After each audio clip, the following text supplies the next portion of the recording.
Guess what? It's almost 7 o'clock in the morning, and yesterday the sun rose at almost 6 o'clock in the morning.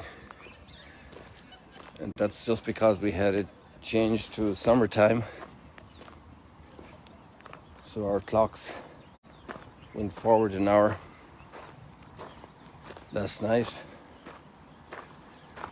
If your country didn't change the clock, then it's no change for you, because the sun keeps getting up more or less at the same time every day, 2 minutes earlier, a minute and a half earlier.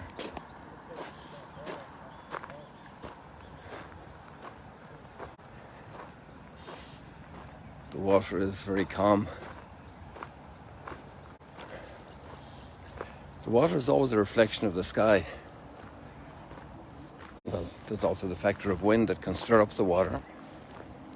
But in terms of colours, it's that mirror effect that's making the difference. Some people went in a few minutes ago, so they missed the appearance of the sun. Those who persevered were here to get the pictures.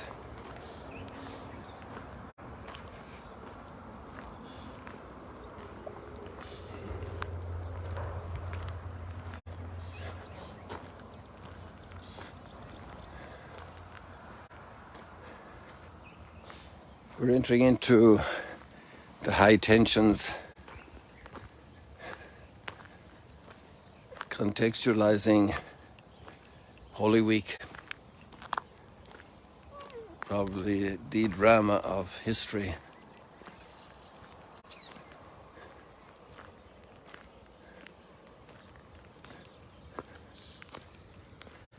But a drama that already was there. It's really fascinating to see the Book of Wisdom text we have today. It's almost like a trailer, a historical trailer for the experience Jesus was having. But also, in a way, it's really the experience that all people who are persecuted today have for their faith. And it can happen not only in these big scales, but also in the small scale of the family.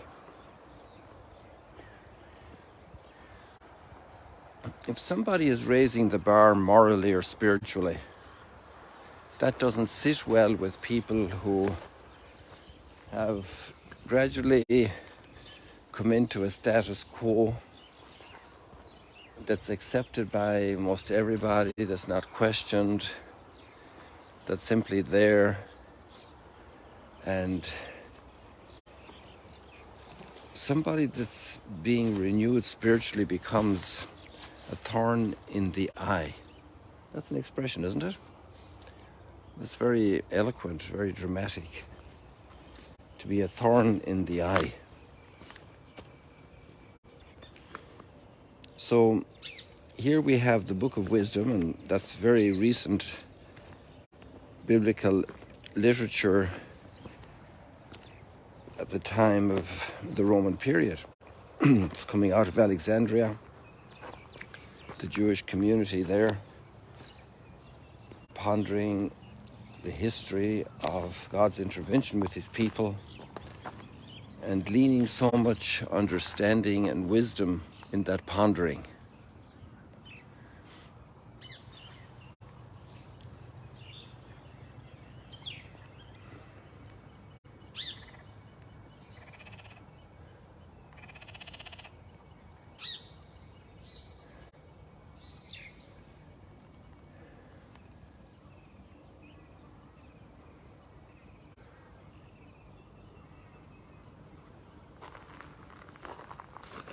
The wicked said among themselves, thinking not aright, let us beset the just one, because he is obnoxious to us. He is a thorn in the eye. He sets himself against our doings, reproaches us for transgressions of the law, and charges us with violations of our training. He professes to have knowledge of God.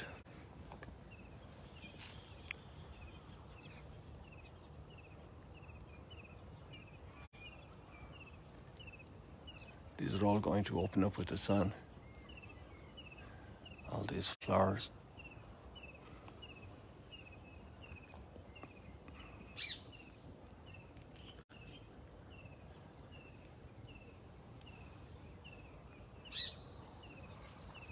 He professes to have knowledge of God and styles himself a child of the Lord.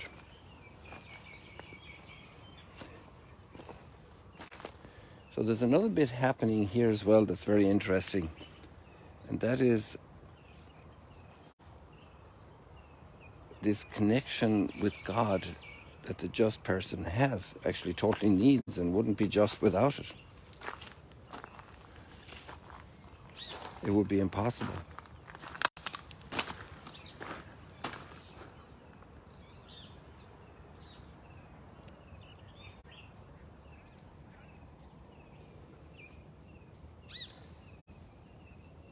Thus, to us he is the censure of our thoughts, meaning to see him is a hardship for us. You remember the brothers and Joseph? Just to see him coming just got them angry. That's a family situation.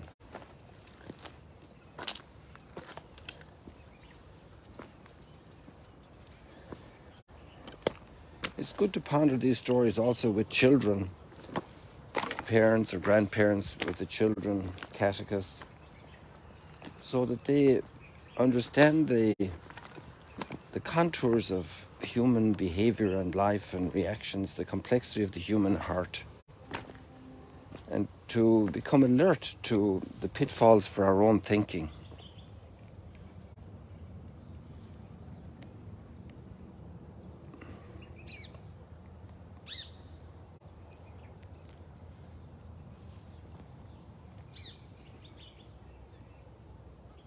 Because his life is not like that of others, and different are his ways.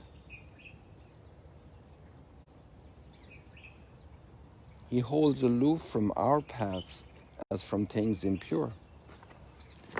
So that segregation, that differentiation also becomes a value statement. Look at that clear reflection, isn't that amazing? It becomes a value statement about life, about behavior. And we do need to evaluate it. This is good behavior for doing well in your exams, good study behavior, attention in class.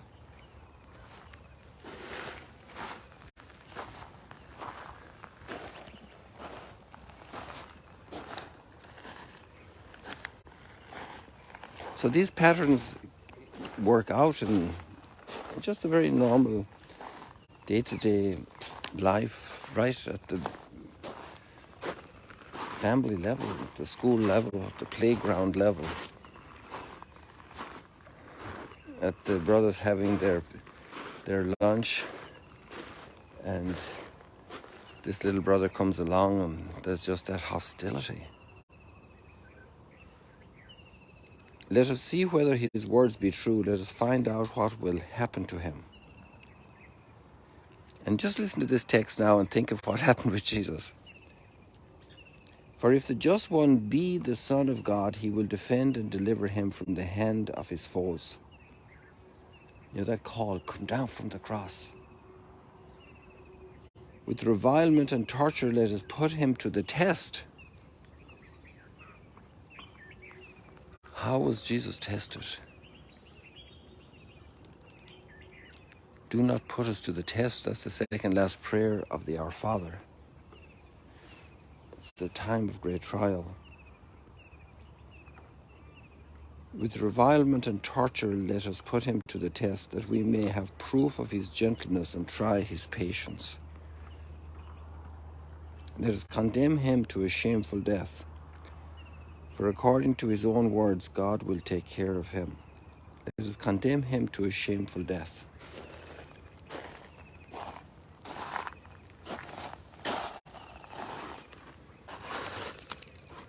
I'm walking along this ridge because the water is rising,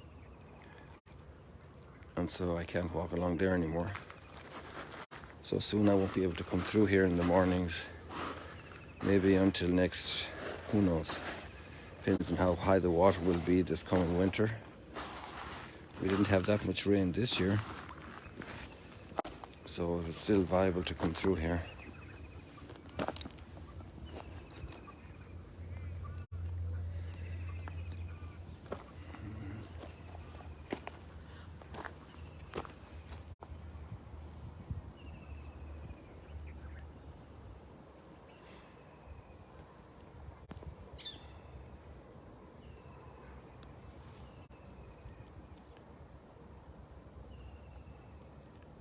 These were their thoughts, but they erred.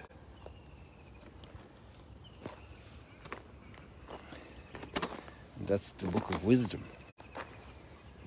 The ability to understand value, definitive value.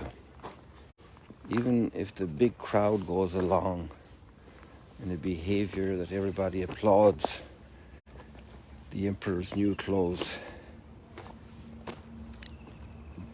they erred in their judgment.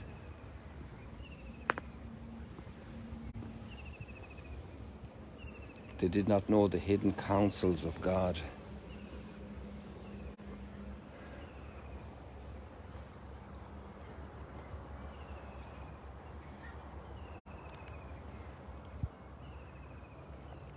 Neither did they count on a recompense of holiness, nor discern the innocent soul's reward.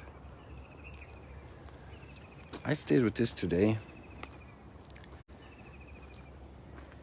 There's a lot in the gospel, very intense polemic situation, but it's really just a full-blown reenactment of this book of wisdom in the flesh, concrete people. In the book of wisdom, it's abstract. The just man,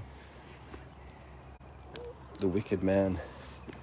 But in the gospel story, the names are much more concrete. And the psalm verse, the Lord is close to the brokenhearted.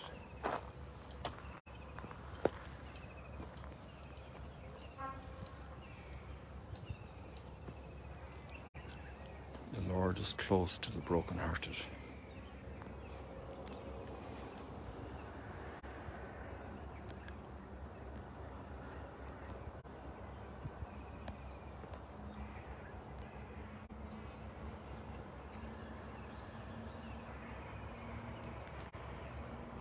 Even the reflection of the head in the water is amazing. Of this cormorant. And now there's two more coming out after him.